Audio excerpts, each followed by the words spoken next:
Assalamualaikum warahmatullahi wabarakatuh. Good afternoon. Allow us to introduce ourselves. We are a group consisting of Salwa, Manda, and Vandira. On this occasion, we will be presenting the findings of our analysis as a part of the final project semester examination project for the business law course. To begin with, the case we will be discussing is digital ecosystem case of Goto or Gojek Tokopedia. Goto is a technology company operating in the fields of transportation, services, e-commerce, and digital financial services, and it can currently be described as a business player with significant market control in Indonesia. In practice, to achieve these positions, Goto applies various business strategies, such as massive promotions, product price subsidies, and the provision of digital credit features like pay later. However, these strategies are inseparable from various legal and financial risks. These risks include potential violations regarding data protection and user privacy in financial services, bankruptcy risk due to a high burn rate, as well as business competition risks such as alleged monopoly practices, oligopoly, or attempts to eliminate competitors. Therefore, in this presentation, we will discuss the Goto case in more detail through three main perspectives: banking law, bankruptcy and PKPU law, as well as anti-monopoly and unfair business competitor law. Hi everyone, I'm from Team A, and in this presentation, I will explain the banking law aspect with the digital ecosystem of Shopee and Goto. The focus of my discussion include the credit and financing distribution scheme, the fundamental principle, the legal aspect of collateral, and the role of bank as credit. In the today digital business environment, e-commerce companies such as Shopee and Goto have evolved into digital financial ecosystem. In pay later service, credit is not provided directly by the e-commerce platform. Instead, credit is distributed by partnership with digital bank. Shopee cooperative with Sea Bank, while Goto cooperative with Bank Jago.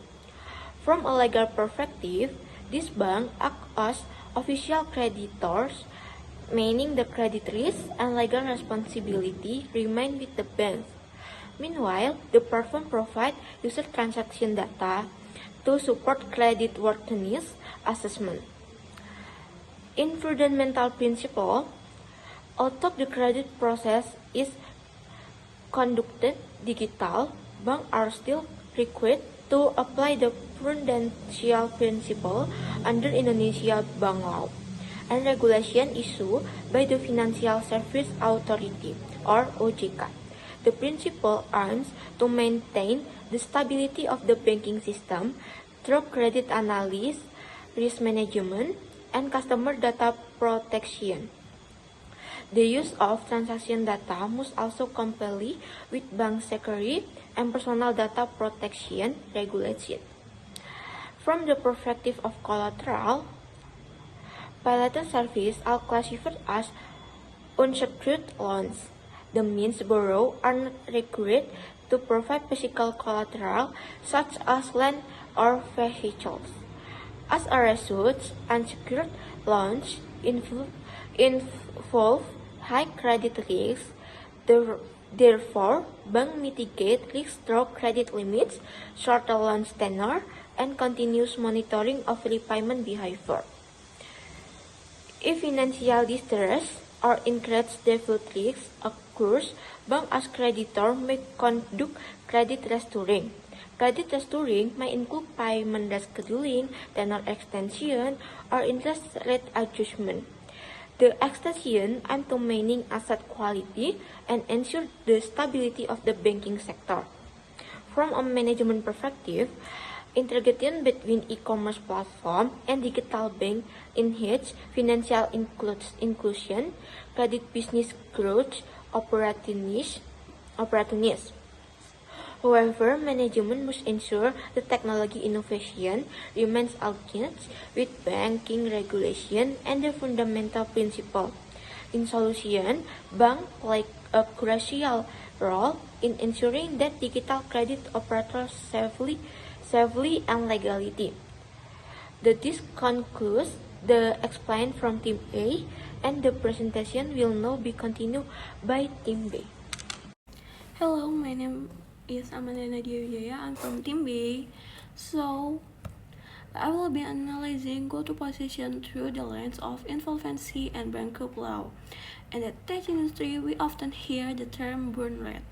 While it is standard strategy for a market acquisition from a legal perspective under Indonesian law number 37 of 2004, a high burn rate is a double-edged sword.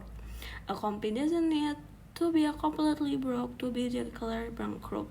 Under our law, if a company has at least 2 creditors and fails to pay just one debt that is due and payable, it can be sued for PKPU or bankruptcy.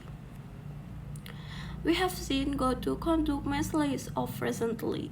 Well, this looks like a purely business decision. It is actually a strategic legal maneuver.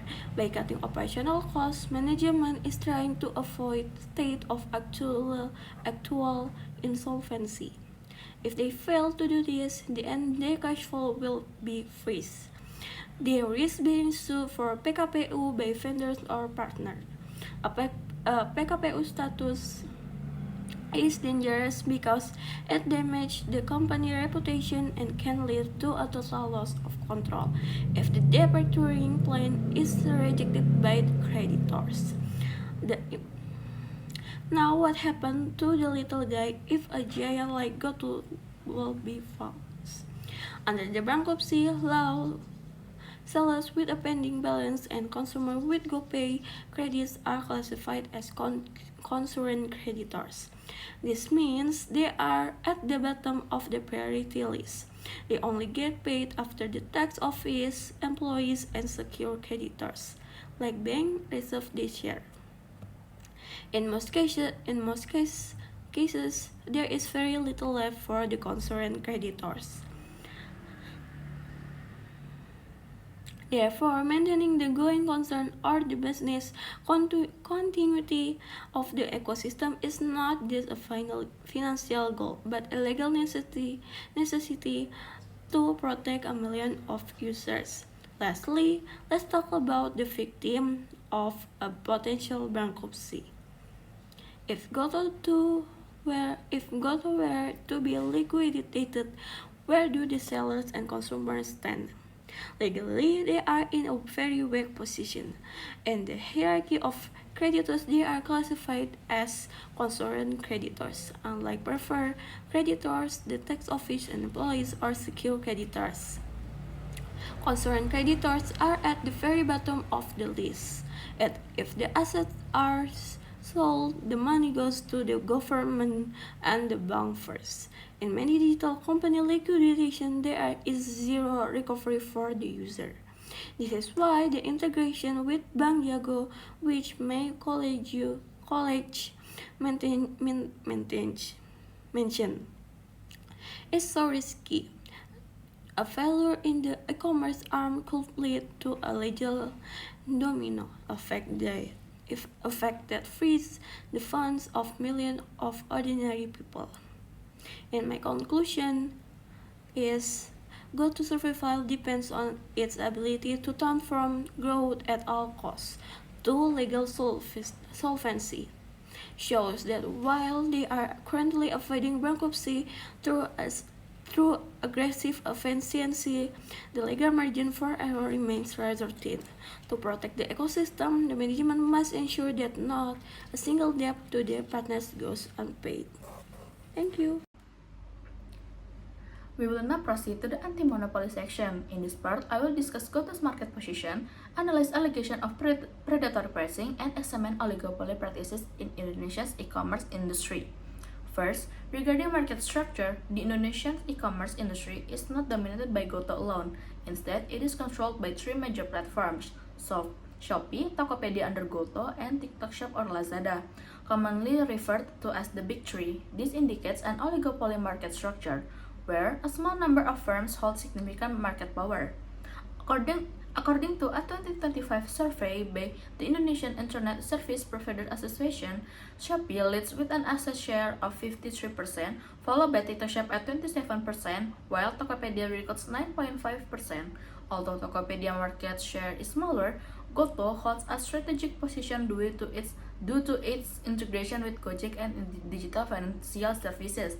This integrated ecosystem creates a very high entry barrier which may lead to a dominant position as defined in Article 1.4, Law Number 5 of 1999. Second, regarding predatory pricing, Goto and other platforms frequently offer free shipping and extreme discounts, sometimes illegally below production or operational costs. While, from a business perspective, this strategy aims to attract users and expand market share. Legally, it raises concern under Article 20 of Law Number 5, Number 1999, which prohibits selling at very low prices with the intent to eliminate competitors. Extreme discounts may be considered illegal if they are below cost, continuous and systematic, and aim at driving competitors out of the market. However, it is important to distinguish this from legitimate promotional strategies, which are allowed if they are temporarily not intended to competitors and do not create harmful market dependence. In practice, proving predatory pricing is challenging, as Goto could argue that its branded strategy represents business rationality for customer acquisition rather than malicious intent. Third, dominance of the Big Three suggests the risk of oligopoly practices under Article 4 of Law Number 5 of 1999. Even without explicit cartel agreements, tacit collusion may occur, such as similar promotion patterns, uniform services fees, and dependency of small sellers on specific platforms. In the long run, this can harm consumers through higher prices or lower services quality once competitors are eliminated. Based on Law Number 5 of 1999, potential prohibited practices in Goto's ecosystem include predatory pricing, abuse of dominant position, and discriminatory practices. Reflecting on the Shopee Express case handled by the KPPU, there is also a legal risk if Tokopedia's algorithm prioritizes internal logistics services like Gosen and restricts consumer choice. In this context, the KPPU plays a crucial role in supervising e-commerce competition by assessing predatory pricing, monitoring dominant positions, and evaluating mergers or vertical integration to ensure fair and healthy competition.